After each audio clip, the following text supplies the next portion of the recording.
Good morning, students. Welcome you all to my YouTube channel PEC Academy Kurukshetra. My dear students, today I am here to discuss along with you the most important conceptual question.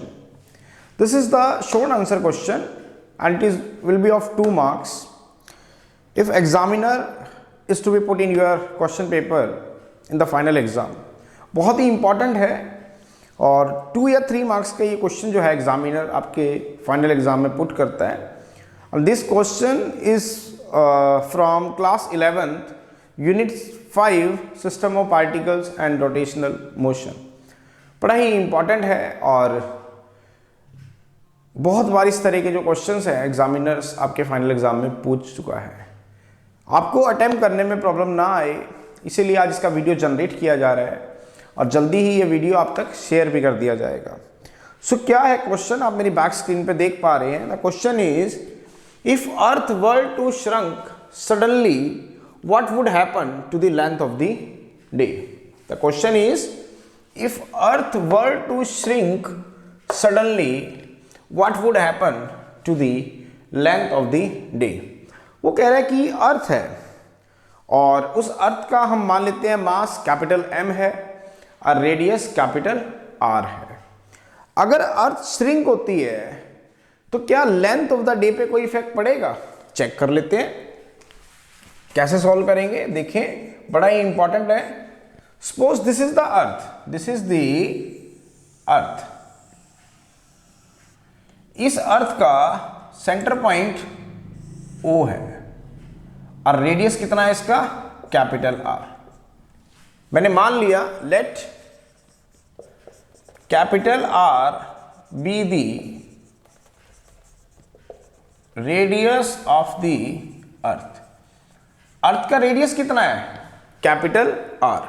वो कह रहा है कि अगर ये अर्थ shrink हो जाए, अगर ये अर्थ क्या हो जाए? श्रिंक हो जाए. मान लो ये श्रिंक होगी सपोज, और अब श्रिंक होने के बाद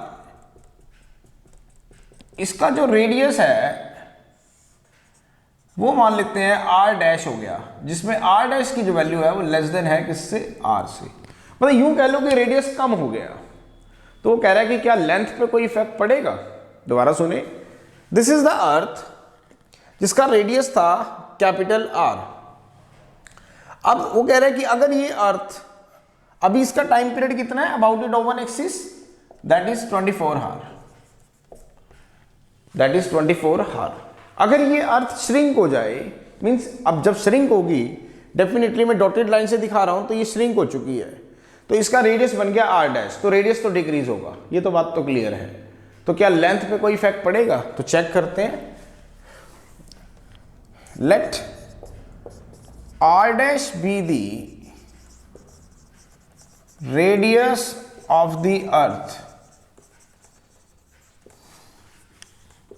after shrinking.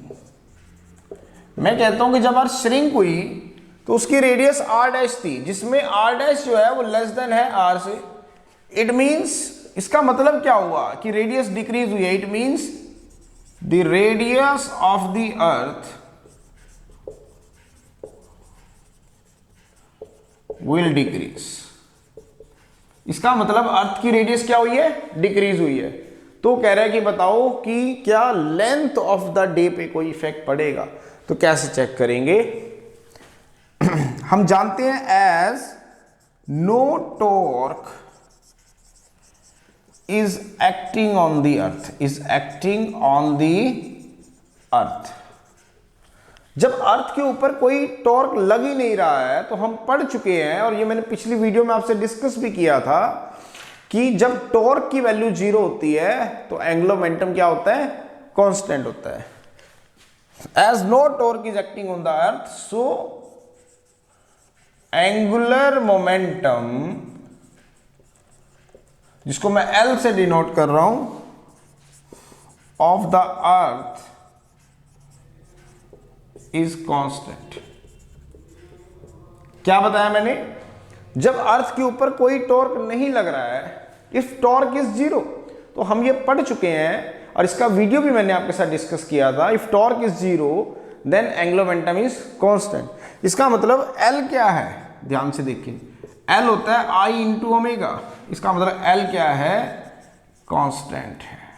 यहां तक क्लियर हो गया आपको कि L जो है वो कांस्टेंट है। इसका मतलब I ओमेगा की वैल्यू क्या है, कांस्टेंट है। अब I क्या है, moment of inertia of the अर्थ। हम ये भी जानते हैं moment of inertia of the अर्थ, जिसको मैं I से डिनोट कर रहा हूं, about it axis is 2/5 mr²। Moment of inertia कितना है, 2/5 mr²। अब ध्यान से देखो, अगर r डिक्रीज हो रहा है, अगर r डिक्रीज हो रहा है, पहले r की वैल्यू ये थी, अब r की वैल्यू ये होगी r डैश, जो कि लेस देन r से। If r is decrease, if r is decrease, अगर r श्रिंक होती है तो r की वैल्यू कम हो रही है। इफ r इज डिक्रीज, तो ध्यान से देखो, मोमेंट ऑफ इनर्शिया जो था वो था 2/5 mr²।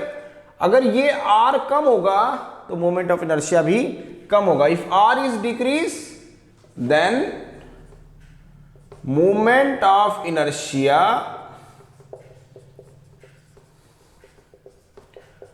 I will decrease. ये बात तो सच है कि अगर r श्रिंक होगी तो r की वैल्यू कम होगी। अगर r की वैल्यू कम होगी तो इसका मतलब मोमेंट ऑफ इनर्शिया कम होगा। अगर ध्यान से देखो, मोमेंट ऑफ इनर्शिया कम होगा तो L को कांस्टेंट करने के लिए ओमेगा को बढ़ाना होगा।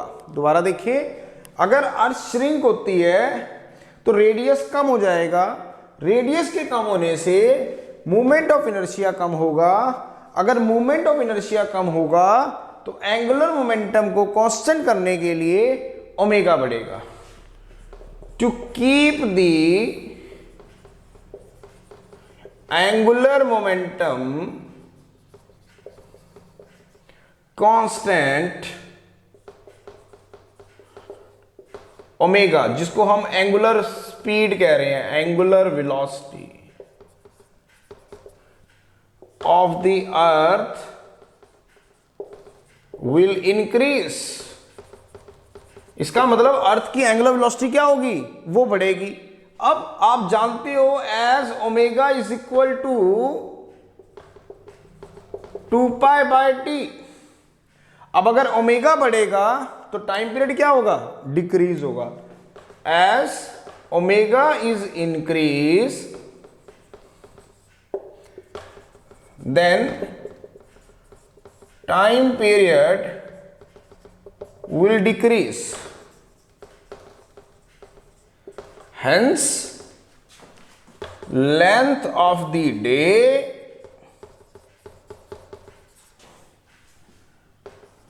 will decrease. This is the answer. मैं दोबारा रिपीट कर देता हूं। अगर अर्थ श्रिंक होगी तो क्वेश्चन है कि क्या लेंथ ऑफ द डे पे कोई इफेक्ट पड़ेगा। चलो चेक करते हैं। मान लेते हैं कि पहले अर्थ की रेडियस है कैपिटल R। अगर अर्थ श्रिंक हो रही है, मींस श्रिंक होने के बाद उसका रेडियस क्या होगा, डिक्रीज होगा। मैं कहता हूं उसका रेडियस R डैश हो गया श्रिंक होने के बाद, तो रेडियस R डैश की वैल्यू R से क्या है, कम है। रेडियस क्या हो गया, कम हो गया। लेकिन हमें पता है जो मोमेंट ऑफ इनर्शिया होता है अर्थ का, वो होता है 2/5 mr²। अगर R डिक्रीज हो रहा है तो I भी क्या होगा, डिक्रीज होगा। लेकिन जब अर्थ रोटेट कर रही है तो उसके ऊपर कोई भी टॉर्क नहीं लग रहा। No external torque is to be acting on the Earth. और हम ये पढ़ चुके हैं, इसका वीडियो भी मैंने आपसे डिस्कस किया था। If no external torque is to be acting on the Earth, it means the angular momentum of the Earth is constant. If L is the angular momentum तो L is equal to I into omega is constant. अब I क्या हो रहा है, decrease हो रहा है, तो L को कांस्टेंट रखने के लिए ओमेगा इंक्रीज होगा। अगर ओमेगा इंक्रीज होगा तो ओमेगा होता है 2π/t, तो t क्या होगा, डिक्रीज होगा। अगर t डिक्रीज होगा तो it means the length of the day will decrease. तो what is the right answer, if the earth were to shrink suddenly, अगर अर्थ श्रिंक होती है, उसका रेडियस डिक्रीज होता है, तो it means the length of the day भी decrease होगा। So this is the answer of the question. बहुत ही प्यारा क्वेश्चन था और बहुत बार इस तरह का क्वेश्चन आपके फाइनल एग्जाम में एग्जामिनर पूछता है, तो आपको प्रॉब्लम ना आए इसलिए आज इसका वीडियो यहाँ जनरेट किया गया है। जल्दी ये आप तक शेयर भी कर दिया जाएगा ताकि आप इस तरह के जो शॉर्ट क्वेश्चंस हैं, जो लॉजिकल बेस्ड क्वेश्चंस हैं, उसको अटेम्प्ट कर पाएँ। So at last my dear students, again I am saying, if you like my work, like my effort, like my channel, then please don't be forget to subscribe my channel. My channel is PEC Academy Kurukshetra. तो अंत में मेरे प्यारे विद्यार्थियों, अगर आपको मेरा काम पसंद आ रहा हो, मेरे वीडियोस, मेरे एफर्ट्स, मेरा वर्क अगर आपकी प्रॉब्लम को सॉर्ट आउट करने में आपकी हेल्प कर रहा हो, तो प्लीज़ मेरे चैनल को सब्सक्राइब जरूर करें। My channel is PEC Academy Kurukshetra. जय श्री कृष्णा, जय गुरु जी, जय श्री राधे, धन्यवाद।